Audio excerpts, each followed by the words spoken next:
As the glory of the Sultan rises, so do his ambitions, since when one is reflectively aware of their own esteem in the eyes of themselves and the eyes of others, then they know the image of who they are in their own head shouldn't differ from their actions.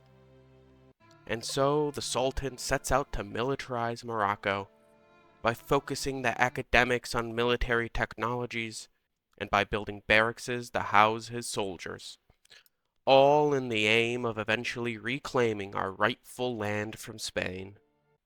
And as it would seem, Britain offers additional assistance to our nation. Instead of merely allowing participation in the British market, they offer us a defensive pact, solidifying the interest that the British have in Moroccan economic and military successes. In all of this technological development, the intelligentsia grows nihilistic.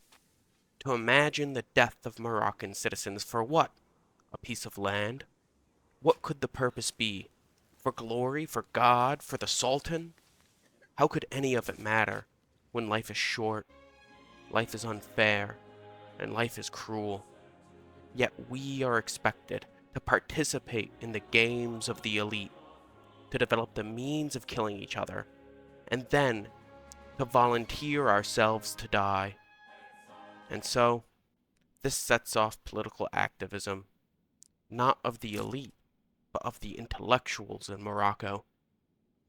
All the while, the Sultan wrongly remains unperturbed, dismissing that mere academics and so-called free thinkers could take power from the glorious and beloved Sultan.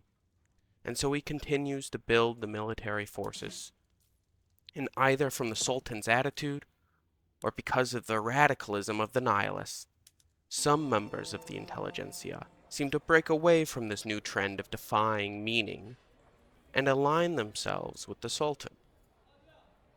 But today the critical moment has arrived, with the military making advancements and the British seemingly backing our play. With the soldiers eager for war, we decide to begin a diplomatic play against the Spanish to reclaim our land. But then, what's this? The British, the backstabbing opportunists they are, they refuse to make good on their sympathies for the Moroccan cause.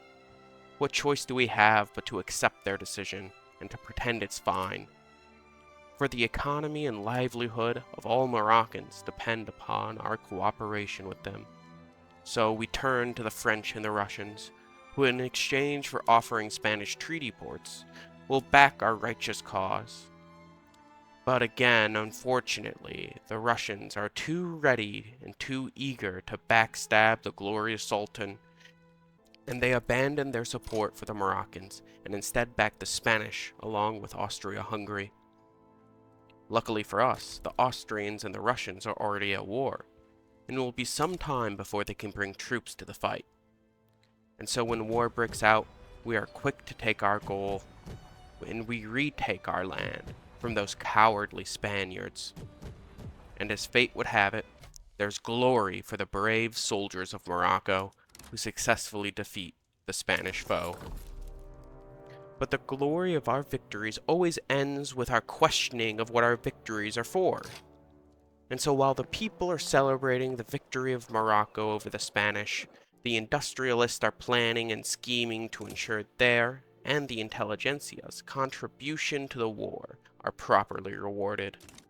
And so, behind closed doors, they set in motion a plan to limit the Sultan's autocratic regime by the establishment of a Technocratic council. All in all, the educated who are cultivated to serve the Sultan begin to work against him, and gain power where they can. And all the while, the modernization of the Moroccan state begins to materialize. While the British watch this unfold, they look towards the chaos as an opportunity to take control of the Moroccan state, since all chaos begets chaos, and only the greatest chaos can beget peace. Cylindrical like our desires, which we follow to our end, and then only once we've reached our lowest can we take control of them again. And so, once the policy is enacted, and the intelligentsia take control. Their first goal is to end the policy of state-enforced religion to instead allow for the freedom of conscience. As for what is the establishment of a technocratic regime supposed to accomplish, if not for the free thought of the new elite? Their next order is to build universities, to increase those in their political base. Unfortunately for the intelligentsia, right after their first legislative proposal passes, the Sultan, who is willing to compromise his power to maintain the success of the nation for his image, has now passed. To replace him, a new Sultan, who has fear of these new technocrats and want to stop them from controlling his country and defying his divinely ordained right to rule. So he removes the intelligentsia and brings back the landowners in an attempt, in vain, to restore the authoritarian rule of old. But the industrialists who have firmly implanted themselves as a cornerstone of political power in Morocco look to impose new taxes on the landowners, whose old money is more suspect to taxation than the new money of industry. And, against the wishes of the landowners, they began writing a new tax code based on population rather than taxes being paid by a landowner's workers.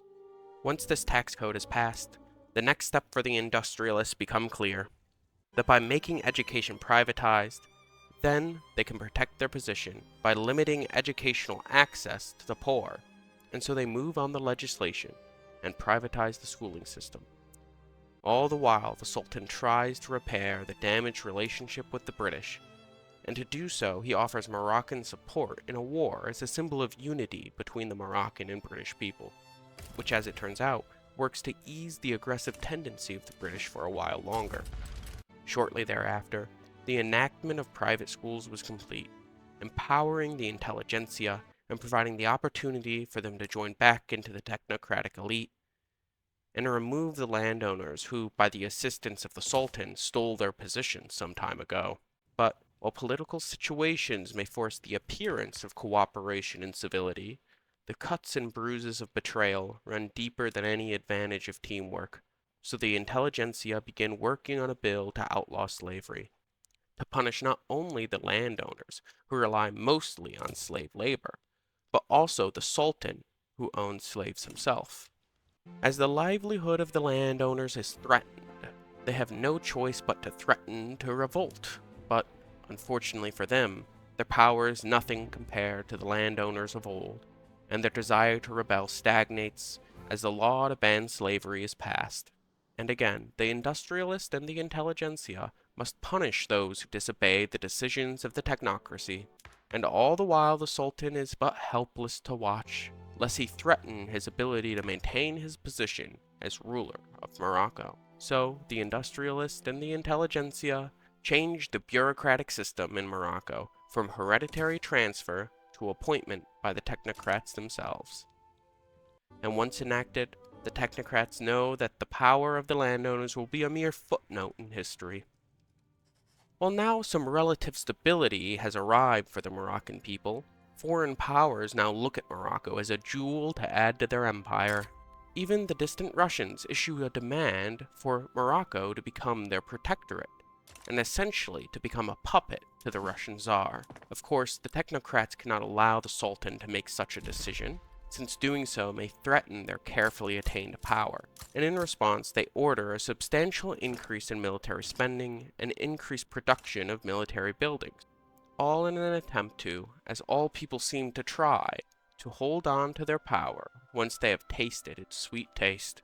Because like the strange creatures we are, once we have some luxury, it's much harder to give up that luxury than it is to fight to keep it, even when the fight isn't worth it. And so, with that, it's the dawn of a new century, and the technocrats are the ones who have turned out victorious in the struggle of Moroccan politics and independence. However, despite the significant economic growth of the country, placing them among some of the wealthiest people in the world, despite the fact that they are the best educated nation in all of the world, and despite the many luxuries afforded to the people and the growing middle class over all those others in the world, Still, the growing number of people in Morocco whisper to each other in favor of revolution, to overthrow the technocrats and the Sultan, to establish a new system of governance for the benefit of the workers. All the while, the technocrats themselves scheme to get rid of the Sultan's oversight, and the Sultan himself plans to remove the technocrats to re-establish authoritarian control. And all of this fighting provides the opportunity for a foreign power to subjugate the wealthy nation of Morocco and exploit them for all their riches. So what will this new age bring? What will the century hold? And how will the passage of time, as it always does, shape the character of our nation and our people? In the end, perhaps we may be able to leave our cynicism behind us and just smile at the chaos before us. Hey guys, Hume here. I wanted to say thank you for the support from that last episode. I really do appreciate it. Unfortunately, I won't be finishing this specific series where I'm playing as Morocco. Uh, right after I finished filming this, the new update for Victoria 3 came out. And so the next few episodes I upload are going to be playing a new nation in the new update. I hope that's okay with all of you, and I'll see you soon. Thank you so much.